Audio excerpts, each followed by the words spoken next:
What's up guys, Steve here again for RC Tanks and Trucks 24/7.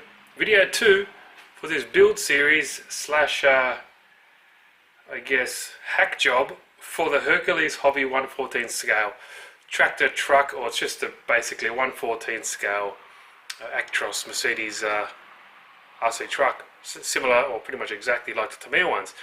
But in this video 2, we're going to be trying to put the motor in and see if the gearbox and motor combination will actually work for the toy end, because if it doesn't, we're going to use a basic electric brush setup.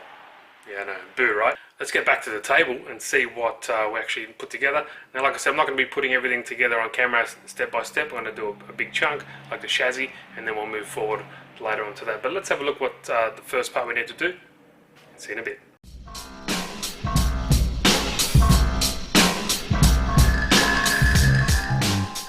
First step for the Hercules Hobby 1/14 scale RC truck is we need to get, I believe, the 2 servos, or that kind of. You got to make sure you check your RC equipment. Okay. Now we're not doing that. What we need to do, we need to install the servos. We've got to get that, and we have to get those 2 chassis rails put together. Now, like I said in part 1, I'm not going to do this all on camera. I just want to show you the steps. There's other people that built it. So what I might do, which will be beneficial and good for time saving, is I'll put these 2 chassis rails together up until like here, and then we'll be able to see the actual width that it requires for this toy end motor. Now, you know, and also it's got mounting points. Now, it's got mounting points on the side here, 2 on either side, or 3 at the bottom, depending on which one you want to use. So yeah, it looks pretty sweet, eh? So then I can get an understanding if we can even bother doing this. So, not much to it. Cross member and the 2 chassis rails, and that's about it. So, let's get started and see how we go. Alright, I've made some progress. I've built the lower chassis, done that inside where it's easier. We can watch TV and stuff. And a lot of these have been done on the internet already, so if you want to watch a step-by-step build, please do so. The Tamiya ones are pretty much exactly the same, but show what I've done. Looking pretty cool. So that's the lower chassis front, all the axles and diffs are all that together, ready to build the 3-speed transmission. I'll do that off camera too, because that just takes too long. And I'm building it inside where it's just, I can, you know, just chill in front of the TV. So here is the lower chassis all ready to go. Now I wanted to kind of speed through this so I can actually see this is feasible. And that's the motor just sitting on a little plate there, and that's roughly where it would be.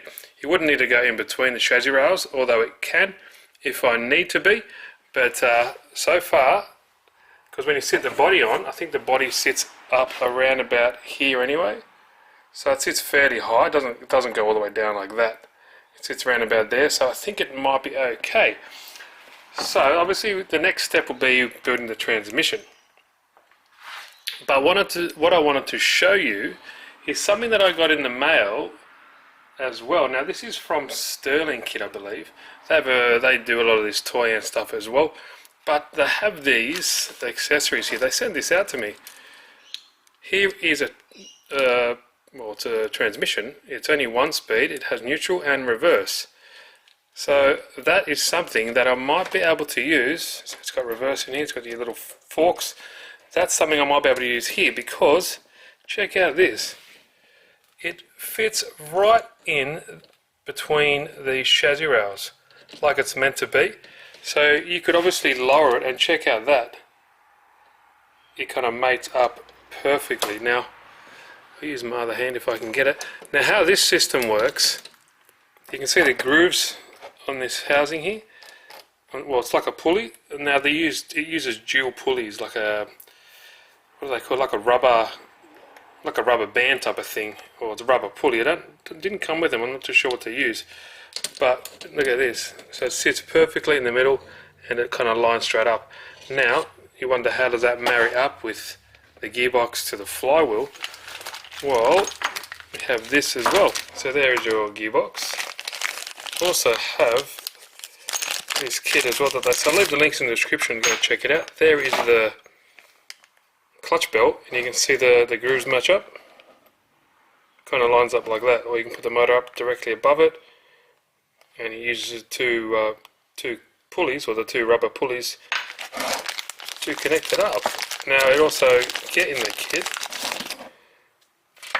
flywheel and your clutch, any other spacers, screw, bearings, and there's your clutch. It's the same one I'm running. This is exactly the same clutch I'm running in the Defender. Oh, by the way, do you like the quality of the camera? This is the new Sony RX107. Let me know if you can see a difference. There we go. So that is another setup. Ideally, I would kind of like to run it straight like that, perfectly in line. Maybe if I could, I don't know, get that right onto the end. That might be an option as well, but I'll do that off camera. A lot of thinking there. We also got a few other extra parts as well from Sterling Kit. Collapsible or telescopic drive shaft. There's a link for that. And this system here. Now, what this thing is called, DIY back steering assembly kit. Now, I don't know exactly if it's for steering, but I thought maybe I could retrofit that into, if you had the motor attached directly to there and you needed to offset where it makes the power. Like if you put the motor in the middle of the chassis, but you need the shafts on the outside or the inside or whatever, or maybe I could use this. As you can see, this is a nice bit of kit as well. Beefy axles and machined parts. But that looks pretty cool. So definitely going to think about what to do. What I did forget to mention as well, with the gearbox, it gives you these supports as well. So see how these are all pre-drilled, and there's little brackets. So you got these brackets that you can sit into the side of the gearbox and slide it or move it in any direction or any particular way that you need to really fine tune it. So that's how it comes. It's all that hardware and everything. So pretty much make that on the side of your chassis, and you can just bolt it like that wherever you need to. Isn't that cool? Instead of drilling heaps of holes into the chassis here, you can put that one in there, for example, and then you can use the preset ones here to judge where you need your gearbox. Definitely a lot of thinking around what I will need to do, but I got these pieces because I thought maybe I could use them, not for the specific task, but maybe retrofit them, because I do like how it has these nice brackets and hangers and all that kind of stuff. It's got a belt in here, pulley, all that kind of cool stuff. So yeah, I'm not too sure, but if I don't get this gearbox to work, or I don't get this gearbox to work, now this gearbox doesn't have reverse. It has 3 speeds but doesn't have reverse, and both of these don't have brake either, so that's a big thing. If we can't get any of these to work, I managed to find another Rebo 3.3 gearbox, same as it's in this guy. So that has 2 speeds, 2 speeds forwards and 2 speeds reverse, and it also does have brake. So that is the ultimate combo. But that is much wider. I'm not too sure if that can fit in here or make it fit. But we'll definitely find a way to do it. But the reason why this thing is so good is because it can sit down lower. It fits perfectly in between these chassis rails.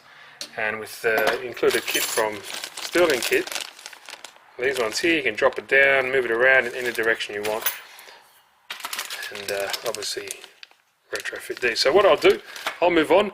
I'll get this guy all buttoned up, put together, and then we'll see what we can actually do. It's be patient with this, guys. It's not going to be a quick thing. This is quick, obviously, to put it together, but the engineering side of it and making everything work, that's the hard part. But it's the fun part too. One thing I did know, I don't like the way this is designed. It doesn't give you much suspension travel. So your leaf spring hits the actual mechanism for the steering. See right there? Yeah, I don't know. I've checked and I built it right, but everything else looks alright. Obviously, the leaf spring a bit stiff. If you guys have these kits or Tamiya ones, what suspension modifications you do to it, let me know. But next step, let's build that gearbox. Alright, look at this mess. But this is what it takes, or for me anyway, to fabble-cobble or Frankenstein something up to kind of make these cars work. And now, you might turn the bench. I've put together the 3-speed. This is the same as the Tamiya ones you get. 3-speed transmission, but there is no brake. And there is no reverse for an electric RC car. That's fine because you can just put the motor in reverse. I have another, yes, 3.3 Revo transmission. This has 2 speeds forward and reverse, brake, and it's a fantastic gearbox. It's what's in my little Land Rover there, or the Defender, sorry. And I have all the pits. I think I got that from Jenny RC. I think they kind of buy cars, disassemble them and sell them individually. But I got it for a great price, including the linkages and the spur and the brake setup as well. So this thing, check out this. So look at this. It was like made for it. Check that out. The Shaggy Rails. Pretty much, you got these 2 holes here as well. They line up perfectly with actually 2 of the holes on the chassis. But I'm not too sure if I want it for this build. I'm not too sure if I want to use it, go the easy way out and use this Revo transmission, because I have the V4 coming very shortly, and I wouldn't mind using the V4 with this gearbox. So I think the V4 would sound sick changing into second, and yeah, I might keep this one for that. This one I don't think it's going to work, just because it's just too clunky and too big. I might try. I'm not too sure if that can work, but this one that I just shown you before, look at this brake setup I just made. Check out that. I just Frankenstein that up. Now this this disc is from an RC8. Now all the parts I had for an RC8 1/8 scale buggy, the one from Banggood I believe it was. Now originally it was a nitro, and it came with the electric conversion kit, and it had all the nitro accessories as well. So I thought, you know what, let's see if I can make this fit. Now let me just get this tripod out. So this is a gearbox I just showed you. It's single speed forward and reverse, but it does have it's got a shifting fork obviously to go in reverse. Problem is it doesn't have brake, but I just made this up. So this is a yoke from like a, I don't know, just like a Traxxas or something like that, and that's fine because it's all it needs to do is hold the disc in there and floats in between the 2 pads. Now, it hasn't got a set screw or anything in there at the moment. It's just free balling around like that. But as you can see, it does work. So I drilled into this plate, got the right screw depth, so it doesn't obviously interfere with this for the screws in there, and made it work. I've made this little top plate to move this. Now these screws need to be a bit wider, like M4, but it does work. If you see, if I spinning freely now, twist this, and it doesn't want to spin. Pretty sick. I'm quite happy about that. So this plate's moving just because obviously I need to tighten these down, but I think that will work. So it solves the issue of having no brake. This one doesn't have reverse. Sorry, 2 speed. So it does have reverse, and this guy can fit in here, like I've showed you before. It does fit in there. Now I'll just set this up again. So the motor's going to sit, I think, roughly, you know, thereabouts, like that. And that should still fit in the cab fairly easily.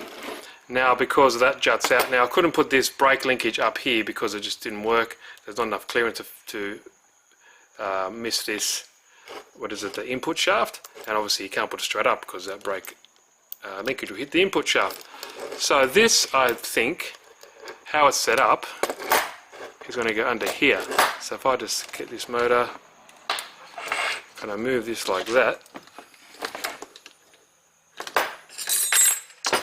I know stuff everywhere, guys, but I kind of do my best work just having all this stuff lying around and cutting it, and for the love of something like that.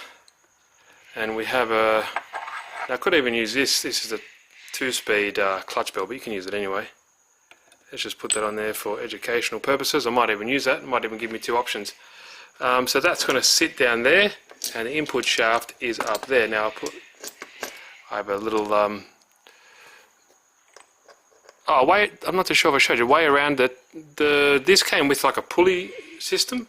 Now I just thought, why don't I just use a pinion? Same mesh, and all that kind of stuff. So what I'll do, I can just bring this up like so. That'll hang down a little bit lower, but that'll give you pretty much straight shot for that drive shaft. As you can see, the output shaft is there because it's only rear wheel drive. That'll give a perfect shot for that, just like that. And what I'll do, I'll drill a hole in the side of this chassis so I can actually, so this brake linkage can sit up through here and bring that up, just like that. And you won't see that because it's got the fuel tanks and stuff on the side, and it's very close to meshing up, just like that. As you can see, it's not going to be far off.